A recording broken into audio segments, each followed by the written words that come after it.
Okay? Then I'm going to go according to who I met. I've met Mr. Shamblen before, so you're going to be our first one up. Okay. And we'll have 5 minutes. Go ahead and give us your flag. Okay. Well, thank you for coming out here this evening. I know we all appreciate you showing up. I was kind of scared that everybody was going to shy away from showing up because of the rain, but we didn't get it rain. My name's Steve Shamblen, and let me give you a couple of my qualifications why I think I should be your councilman. I've been in the community for a long time. I grew up here in District 6. I have some experience in being a treasurer of a 501c4 organization. My parents have run a business in San Antonio for over 35 years, and part of the reason that I want to get your vote tonight is because I think that we're missing the point of what we're doing here. We're trying to pick people based on what they think they want to do, and they're not really being too clear on exactly what plans they want to carry out. Now, this is the same thing that they've been doing for a long time in politics, so I can't blame anybody here. But I have a goal this time around, since this is my second time, and I want to provide jobs to people. That's what I'm here for. That's what I want to concentrate on. The way I see it, there's about 4 ways you can create jobs for people. You can create small businesses, which we're not doing very good at right now because of the banks. The banks aren't lending very much money.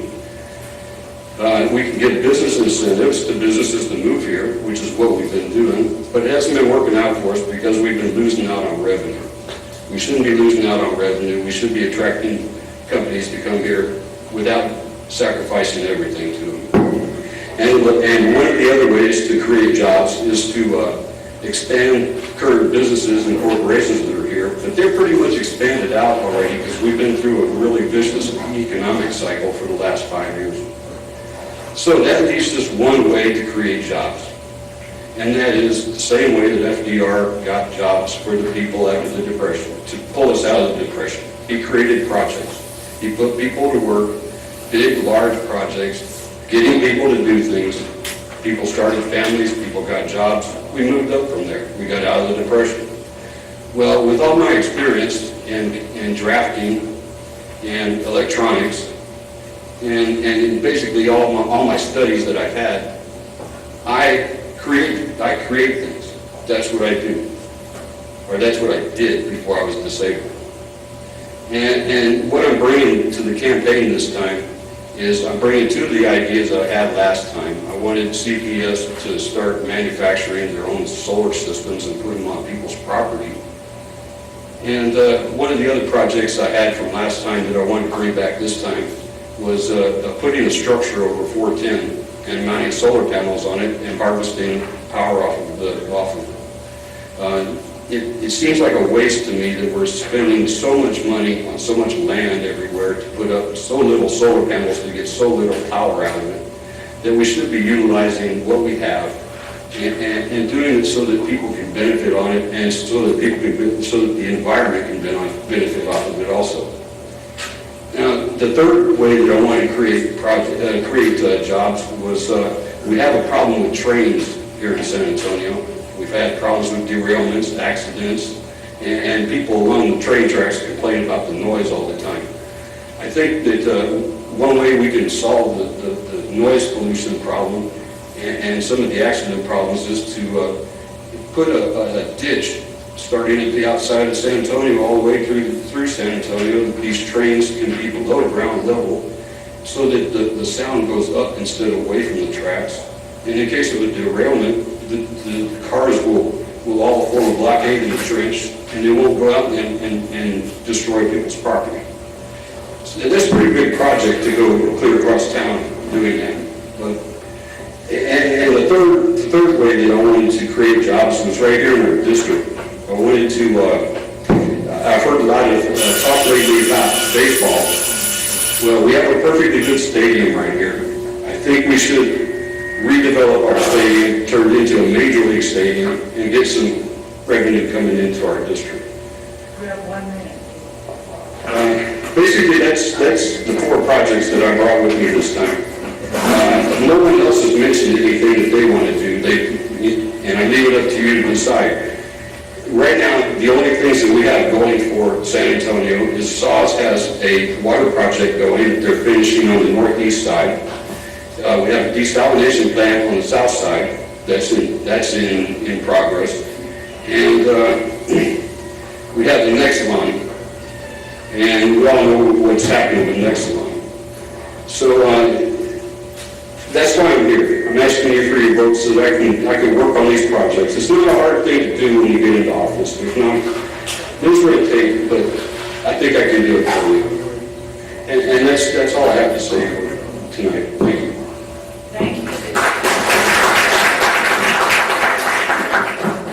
And then if we could have all our candidates come up front, and we'll start from here. Some of them will be for individuals, some of them for all the candidates. Thank you. Okay, is our secretary, she's going to read the first few. This is for all 3 of you. I don't know how you want to answer that. Yes. What experience do you have in city government? I'll give you a very short answer. The only experience I have with local government is some indirect experience, and the last company that I worked at, one of my duties was taking care of the city zoning map archive, and that's about the closest I've ever been to city government. Okay, this is for all the candidates and Councilman Ringo. What would you do about neighborhood cleanup, trash, and eyesores? Pride in our neighborhood should be someone's motto. Much needs to be done. Children need examples. Seniors need to show by example. Pride in District 6, monthly trash pickup sites. Cost of city dumps are too expensive for the average homeowner. What can be done? Well, that's pretty hard to follow all that. Well, what I think about garbage, I live right over on Westfield and West Oak, and we have a mall right behind our house by the apartments over there, and we constantly are picking up garbage out of our yard that goes down from there. I think that problem needs to be solved by talking with the owners of these properties that have the dumpsters and making sure that they secure them, keep them closed, keep the trash from blowing out when the wind blows. At the same time, I think that we need to talk to our people that are dumping these dumpsters, the dumpster people, the garbage people, and tell them that, hey, we need places where people can go and dump all their bulk garbage and everything else. Put somewhere in our neighborhood dumpsters. Give us 10, 15, 20 dumpsters. Let people dump it there. And that might be a way to take care of that. As far as the graffiti, on my Facebook page, I got an album on there, and I've been keeping tags that have been going up on the bus stop that's right outside my front door. So every time I walk outside the front door, I know about graffiti. A couple of weeks ago, I heard that one of the other districts was getting a power washer, and they're power washing off all the graffiti in their area. As far as I know, they're going to be supplying those to the rest of the districts around the city. As the money becomes available, they buy them, and finally we'll get that. As far as Greg is talking about, it's pathetic walking around and seeing all this graffiti. It really makes me sick. We need to do more about it. We took the cards and we'll ask those questions first, and then after the cards, if there's any follow-up, we'll go through those then. This is for all of you. This is a zoning question.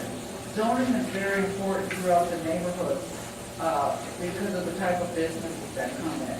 What will be your policy on zoning? Will you inform the neighborhoods? Will you be involved with the neighborhoods? Will you have meetings with the neighborhood, with the businesses coming in? What will be your policy as a councilperson in this district? Steve?